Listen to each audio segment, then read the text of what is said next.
a massive token burn of 264 million Terra Classic USD, USTC, and 251 billion Terra Luna Classic, LUNC, tokens has been carried out by Terraform Labs, TFL.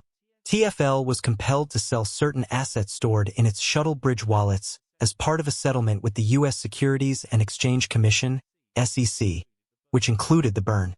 Discussions regarding the prospect of LUNC hitting $1 have been sparked in the crypto world as a result of this move, which has spurred speculation of a possible rally in the price of LUNC. An update on X, previously Twitter, claims that TFL's decision to permanently shut down the shuttle bridge, a cross-chain transfer method for Terra Classic tokens, is connected to the recent burn event. On October 31, 2024, TFL closed the bridge as a precaution and to steer clear of any legal issues. In order to comply with regulatory requirements, TFL agreed in the US SEC settlement to destroy the tokens kept in the shuttle bridge wallets. Approximately 4% of the LUNC supply, or 5.45 trillion tokens, were destroyed in the burn. According to market analysts, this might not be enough to cause prices to soar because there may not be enough demand, even though the data could indicate that it is big. Terra Classic USD, USTC, had a notable decrease as well, burning 264 million tokens, which represents a smaller portion of its 5.56 billion circulating supply. The market response has been muted in spite of the significant decrease in the amount of supply in circulation. According to CoinMarketCap data, the price of LUNC increased by 3%, while the price of USTC increased by 1.7%. Since the recent burn only accounts for a small portion of the total quantity in circulation, analysts explain the minimal price fluctuation to the overall high supply of these tokens. A market analyst stated, "It's good that supply is down, but since there are still billions in circulation, it's doubtful this will have much effect on prices." This relative quiet implies that while burns can reduce supply, more substantial benefits require token utility and consumer desire. Although there was little immediate price impact, technical indicators point to the potential for a future rally. On LUNC's price chart, analysts have seen a falling wedge pattern, which usually denotes a positive turnaround. Price oscillation between convergent trend lines creates this pattern, which frequently suggests a possible breakout. There is presently a lot of purchasing interest in LUNC at support levels of $0.0000835572. The pattern's resistance is progressively dropping, which suggests that bearish emotion is waning. Some analysts think LUNC may aim for a target price of about $0.0001 if it breaks through the upper trend line, which might pave the way for additional gains if market conditions are favorable. With more burn projects and tax improvements, the Terra Luna Classic community has kept up its support for the ecosystem. Additionally, Binance has been supporting the burn initiatives. Binance just removed over 1 billion tokens from circulation in its 27th round of LUNC burns. As a result of these efforts, the community has burned close to 137 billion LUNC. Additionally, a new tax proposal that aims to streamline transactions on the Terra Classic blockchain was just adopted by the community. The purpose of this reverse charge tax method is to simplify the tax deduction process, which will facilitate platform interaction for both developers and users.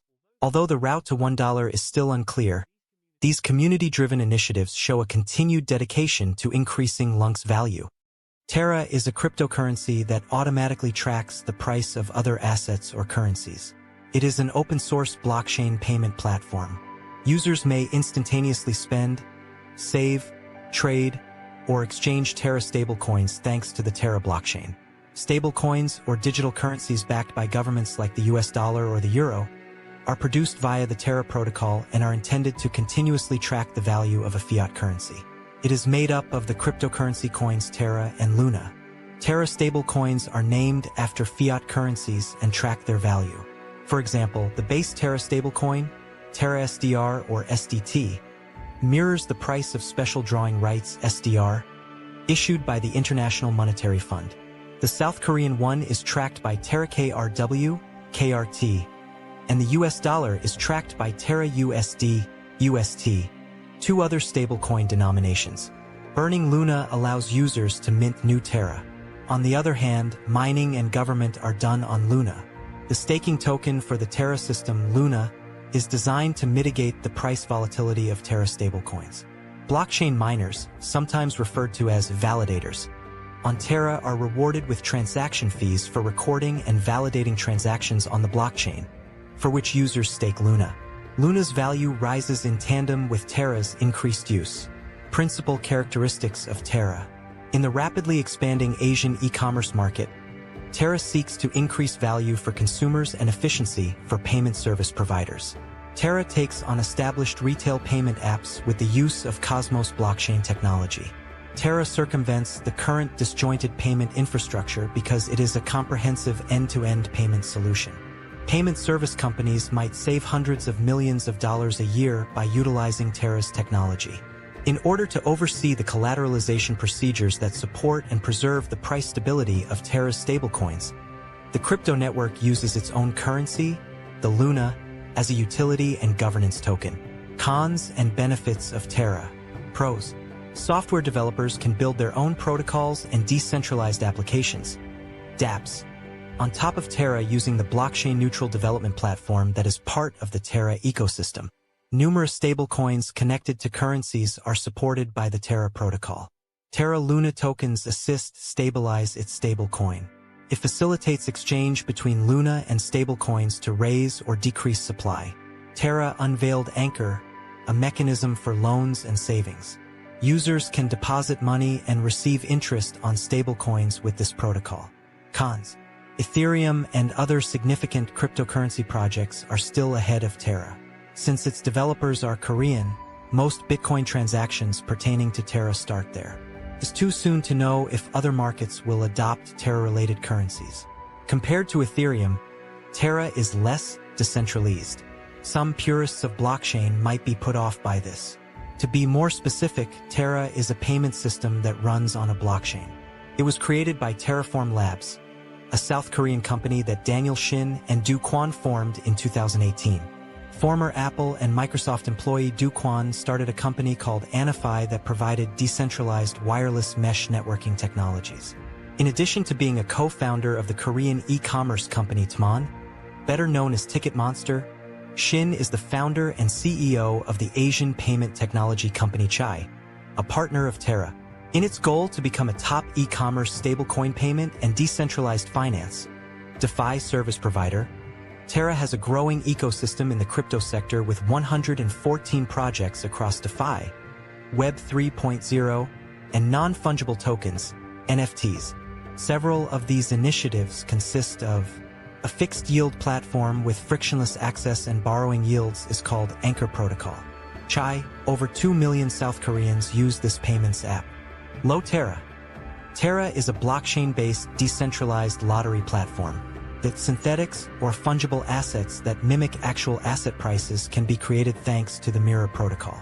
Talus Protocol, an online marketplace where artists can give services and sell their works. Vega Protocol, a derivatives trading and minting platform. The Terra protocol makes an effort to keep the price of the Terra stablecoin stable by making sure that supply and demand are always equal through the use of arbitrage. This is because the main benefit of stablecoins is derived from the stability of the price peg, theoretically avoiding the volatility typical of cryptocurrencies. Luna absorbs the volatility of the Terra stablecoin and acts as a variable counterweight to it.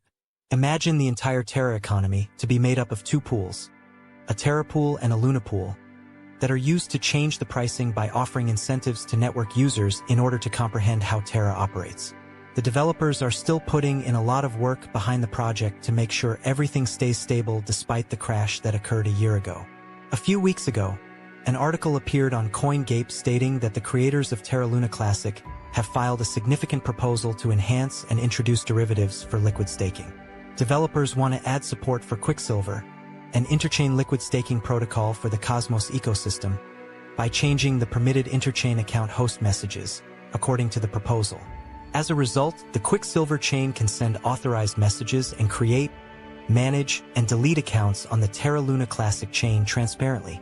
It will also allow interchain staking on any validators, as well as enhance liquidity and capital efficiency by boosting network security and decentralization.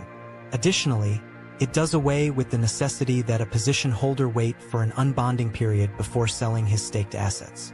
Given this, you ought to be aware that the Terra Luna creators are continuously striving to improve the project. This is to let you know that there is still hope for Terra Luna. I think all will work out in due course.